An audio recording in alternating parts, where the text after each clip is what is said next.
ഭാവിയിൽ വരാൻ പോകുന്ന വെല്ലുവിളികളെ നേരിടണമെങ്കിൽ സ്കെയിലപ്പ് ചെയ്തൊരു ബിസിനസ്സിനെ പറ്റുള്ളൂ. അപ്പോൾ സ്കെയിലപ്പ് ചെയ്യണമെങ്കിൽ എന്ത് വേണം? നമുക്ക് തനിയെ ചെയ്യാൻ പറ്റില്ല.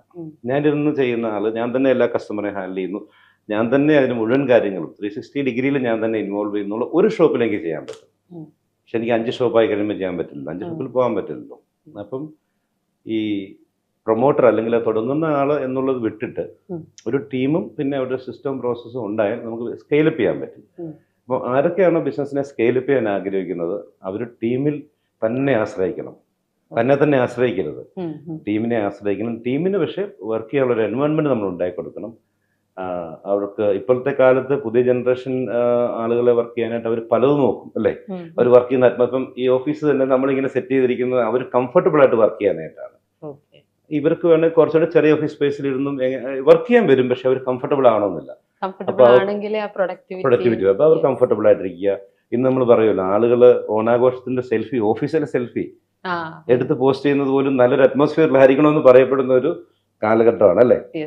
അവർ ആംബിയൻസ് നോക്കും, വർക്കിംഗ് കൾച്ചർ നോക്കും, അവർക്ക് അപ്രീസിയേഷൻ ഉണ്ടോ എന്ന് നോക്കും, റിവാർഡ്സ് ആൻഡ് റെക്കഗ്നിഷൻ അവർക്ക് കിട്ടുന്നുണ്ടോ എന്ന് നോക്കും, അവരെ ഏൽപ്പിക്കുന്ന ജോലിയിലൂടെ അവരെന്തെങ്കിലും പഠിക്കും, ലേണിംഗ് അവിടെ നടക്കുന്നുണ്ടോ എന്ന് നോക്കും. ഇതെല്ലാം കൊടുക്കുമ്പോഴേ ഈ പുതിയ തലമുറയിൽപ്പെട്ട ഒരു എംപ്ലോയി ആ സ്ഥാപനത്തിൽ നിൽക്കുകയുള്ളൂ. ആളുകൾ പൊതുവെ പറയുന്ന ഒരു പരാതിയാണ് ആളുകളുടെ റിട്ടൻഷൻ ഇല്ല അല്ലേ, ഭയങ്കരമായിട്ട് കൂടുതലാണ്. അപ്പം ഈ പുതിയ ആളുകളാരും നിൽക്കുന്നില്ല. പക്ഷെ എനിക്ക് തോന്നുന്നത് അവർക്ക് വേണ്ട കാര്യങ്ങൾ നമ്മൾ പ്രൊവൈഡ് ചെയ്ത് കഴിഞ്ഞാൽ അവർ ശക്തമായിട്ട് നമ്മളോട് നിൽക്കും. അതിനകത്ത് ജനറേഷൻ ഡിഫറൻസ് ഒന്നുമില്ല. ഇത് ലോയൽറ്റി എന്നൊക്കെ പറയുന്നത് നമ്മൾ ശമ്പളം കൊടുക്കുന്നു എന്ന് കരുതി ഒരാൾ നമ്മൾ ലോയലായി നിൽക്കണമെന്നില്ലല്ലോ. അവർക്ക് എല്ലാം നമ്മൾ കൊടുക്കണം. അവരുടെ ആ ഒരു പേഴ്സണാലിറ്റി ഡെവലപ്മെന്റിനും അവരുടെ പ്രൊഫഷണൽ ഗ്രോത്തിലും ഒക്കെ നമ്മൾ പങ്കാളിയാകുന്നുണ്ടെങ്കിൽ അവരിവിടെ കണ്ടിന്യൂ ചെയ്യേണ്ട ആവശ്യമുള്ളൂ. അല്ലാത്ത ലോയൽറ്റി അടിമത്തമാണല്ലോ അല്ലേ. അപ്പൊ അത് തിരിച്ചറിയുക എന്നുള്ളത് ഒരു എംപ്ലോയറുടെ ഒരു കടമയാണ്. ഈ പുതിയ കാലഘട്ടത്തിൽ നമ്മുടെ ഗ്രേറ്റ് ഗ്രാൻഡ് ഫാദേഴ്സ് ജോലി ചെയ്തിരുന്നത് ബേസിക് നീഡിന് വേണ്ടിയിട്ടായിരുന്നല്ലോ. ഏതാ പാർപ്പിടം, ഇതായിരുന്നു. നമ്മുടെ പേരൻസ് ആയപ്പോഴത്തേനും കുറച്ചുകൂടെ ലൈഫിൽ അതൊക്കെ അവർക്ക് കിട്ടി, കുറച്ചുകൂടെ ഒരു ലിവിങ് സ്റ്റാൻഡേർഡ് മെച്ചപ്പെടുത്തുക എന്നുള്ള ഒരു ഇതിലേക്ക്. പക്ഷെ പുതിയ കാലഘട്ടത്തില് സ്റ്റാൻഡേർഡ് ഓഫ് ലിവിങ് അല്ല, ക്വാളിറ്റി ഓഫ് ലൈഫാണ് അവർ നോക്കുന്നത്. ഇത് ക്വാളിറ്റി ഓഫ് ലൈഫിൽ പ്രൊഫഷന്റെ ക്വാളിറ്റി നോക്കുക അവർ. അപ്പൊ അതിൽ കമ്പയർ ചെയ്യും അവര് എംപ്ലോയീസിനെ തമ്മിൽ അല്ലേ. ബെറ്റർ പ്ലേസിൽ അവർ പോകും സ്വാഭാവികമായിട്ട്. അപ്പം നമ്മളതെങ്ങനെ കൊടുക്കാൻ പറ്റും എന്നുള്ളതാണ്. കൊടുത്തു കഴിഞ്ഞാൽ അവരുണ്ടാവും നമ്മളോടൊപ്പം. അവർ ഓണർഷിപ്പ്. ഞാൻ മനസ്സിലാക്കുന്നത് പുതിയ ജനറേഷനിൽപ്പെട്ട കുട്ടികൾ ഭയങ്കര മിടുക്കരാണ്.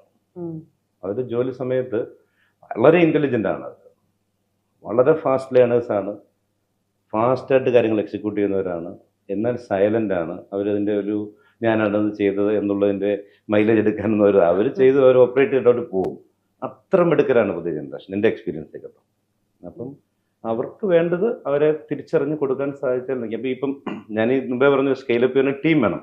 ഇപ്പം ടീമിനെ കുറിച്ച് പറയുമ്പോൾ പലരും കേരളത്തിൽ എംപ്ലോയേഴ്സ് പറയുന്നത് ടീം നിൽക്കുന്നില്ല, ടീം നമ്മളോട് സഹകരിക്കുന്നില്ല, നമ്മൾ പറയുന്നത് ലോയൽറ്റി ഇല്ല, ഇതൊക്കെയാണല്ലോ കംപ്ലൈൻസ്. പക്ഷെ അത് അവർക്ക് കൊടുക്കേണ്ടത് കൊടുത്തു കഴിഞ്ഞാൽ വളരെ ലോയലായിട്ട്, വളരെ ഡെഡിക്കേറ്റഡ് ആയിട്ട്, കമ്മിറ്റഡ് ആയിട്ട് അവർ നിൽക്കും. പുറത്തേക്കുള്ള ചാൻസ് വന്നിട്ടൊക്കെ പോകാത്ത ഒത്തിരി പേര് നമ്മുടെ ഒപ്പം ഉണ്ട് യങ്സ്റ്റേഴ്സ്. അവർ ചിലപ്പോൾ സാലറി ഇരട്ടിയോ 3 ഇരട്ടിയോ കിട്ടുമായിരിക്കും, പക്ഷെ അവർ ഈ പറഞ്ഞ ക്വാളിറ്റി ചിലപ്പോൾ അവർ അതിനകത്ത് ഒരു ആശങ്ക ഉണ്ടാവും. അവിടെ പോയിട്ടേ അവർക്ക് കിട്ടുന്ന റെസ്പെക്ട്, പരിഗണന, ഇതൊക്കെ പ്രധാനമാണല്ലോ. ഹാപ്പിനെസ് ആണല്ലോ നമ്മൾ കൊടുക്കുന്നത്. അപ്പം അതിൽ സ്കെയിലപ്പ് ചെയ്യണമെങ്കിൽ ടീം വേണം, സിസ്റ്റം വേണം, പ്രോസസ്സ് വേണം. ഇത് മാത്രമാണ് എനിക്ക് അവരോട്. ബിസിനസ്സിൽ വൺ മാൻ ഷോ ചെയ്തിട്ട് നമ്മൾ പോകുന്നതിനൊരു പരിധിയുണ്ട്. കേരളത്തില് ഇന്ന് ഉള്ള ഒരു ബിസിനസ് സാധ്യതകൾ എത്രത്തോളം? കേരളത്തിലെ സാധ്യതകൾ പഴയതിനേക്കാൾ ബെറ്ററായി വരുന്നുണ്ട്. പക്ഷേ എന്നാലും നമ്മുടെ ഇൻഫ്രാസ്ട്രക്ചറൊക്കെ ഇവിടെ വളരെ കുറവാണല്ലോ. നമുക്ക് കേരളം ഒരു ചെറിയ സംസ്ഥാനമാണ്. ഇന്ത്യ പെർസ്പെക്റ്റീവ് നോക്കുമ്പോൾ വലിയ സാധ്യതയാണ്. ഇന്ത്യ ഇന്ന് സമസ്ത മേഖലയിലും ഭയങ്കരമായിട്ട് ഗ്രോ ചെയ്തുകൊണ്ട് നിൽക്കുകയാണ്.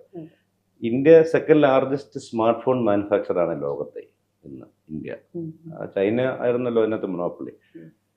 ഇന്ത്യ ഒന്നും ഇല്ലായിരുന്നു സ്മാർട്ട് ഫോൺ മാനുഫാക്ചറിങ്. പക്ഷെ ഇന്ന് ഇന്ത്യയാണ് second largest smart phone manufacturer. ഇന്ത്യക്കാർ ഇന്ന് യൂസ് ചെയ്യുന്ന സ്മാർട്ട് ഫോണുകളിൽ 97% ഇന്ത്യ തന്നെ നിർമ്മിക്കുന്നതാണ്. അത്രയും നമ്മൾ മാനുഫാക്ചറിങ് ലെവലിൽ വളർന്നുകൊണ്ടിരിക്കുകയാണ്. എനിക്ക് തോന്നുന്നത് എല്ലാ ഇൻഡസ്ട്രിയിലും, ഓട്ടോമൊബൈൽ ആകട്ടെ, ഇലക്ട്രോണിക്സ് ആകട്ടെ, സമസ്ത മേഖലകളിലും ഇന്ത്യ പെർസ്പെക്റ്റീവിൽ വലിയ ഗ്രോത്ത് ഉണ്ട്. പക്ഷെ ആ ഒരു ഗ്രോത്ത് കേരളത്തിൽ നമുക്ക് കാണാനായിട്ടില്ല. ഒരുപക്ഷെ അടിസ്ഥാന സൗകര്യങ്ങളുടെ കുറവും, വിഭവശേഷികൾ ഇവിടെ കുറവാണല്ലോ, ലാൻഡ് കുറവാണ്, അങ്ങനത്തെ കാരണങ്ങളൊക്കെ ഉണ്ടാകും. പൊളിറ്റിക്കലായിട്ടും മറ്റു രീതിയിലുള്ള പ്രശ്നങ്ങളൊക്കെ ആകാം. എന്തായാലും ഇന്ത്യ ഒന്ന് നോക്കുന്ന സമയത്ത് ഭയങ്കരമായ ഗ്രോത്ത്, ഞങ്ങളുടെ ഇൻഡസ്ട്രി പ്രത്യേകിച്ച് ഇപ്പോൾ ആപ്പിൾ തന്നെ, ആപ്പിളാണ് ഇതിനകത്ത് ഏറ്റവും വലിയ കമ്പനി നമ്മുടെ ഇൻഡസ്ട്രിയിൽ. ആപ്പിളിൻ്റെ ഏറ്റവും വലിയ ഫാക്ടറി ഇന്ത്യയിലാണ് ഇപ്പോൾ വരുന്നത്. ആപ്പിളിൻ്റെ ഏഷ്യ പസഫിക് ഹെഡ്ക്വാർട്ടേഴ്സ് ഇന്ത്യ ആക്കി മാറ്റാൻ പോവുകയാണ് അവർ. ഇന്ത്യ എന്നിട്ടാണ് വന്നത്. നേരത്തെ ചൈനയായിരുന്നു ഒരു കൂടുതൽ ഡിപ്പെൻഡ് ചെയ്തിരുന്നത്. പക്ഷെ അവരെല്ലാം ഇന്ത്യയിലേക്ക് ഒരു മേജർ മാനുഫാക്ചറിങ് സംവിധാനങ്ങളും ഒക്കെ വരികയാണ്. അപ്പം വലിയ തൊഴിൽ സാധ്യതകൾ ഇന്ത്യയിൽ ഇലക്ട്രോണിക്സ് മേഖലയിൽ വരികയാണ്. ഉറപ്പായിട്ട് സാധ്യതകളുണ്ട്. പിന്നെ നമ്മൾ കേരളത്തെക്കുറിച്ചൊരു നെഗറ്റീവ് ബ്രാൻഡിങ് ഉണ്ടല്ലോ, അതിന് ഘട്ടം ഘട്ടമായിട്ട് മാറി വരണം. എല്ലാവരും അതിന് ശ്രമിക്കുന്നുണ്ട് കേട്ടോ. നമ്മുടെ ആളുകളെല്ലാം കുറേ മാറിയിട്ടുണ്ട് ആ നെഗറ്റീവ് ബ്രാൻഡിങ്ങിൽ നിന്ന് മാറ്റിയെടുക്കാനായിട്ട്. ഇവിടെ വ്യവസായ സൗഹൃദമല്ല എന്നൊരു ഫീലിംഗ് പണ്ട് മുതലേ ഇവിടെ create ചെയ്യപ്പെട്ടിട്ടുണ്ടല്ലോ. Thanks for watching. Don't forget to like, share and subscribe for more insightful comparisons and business tips.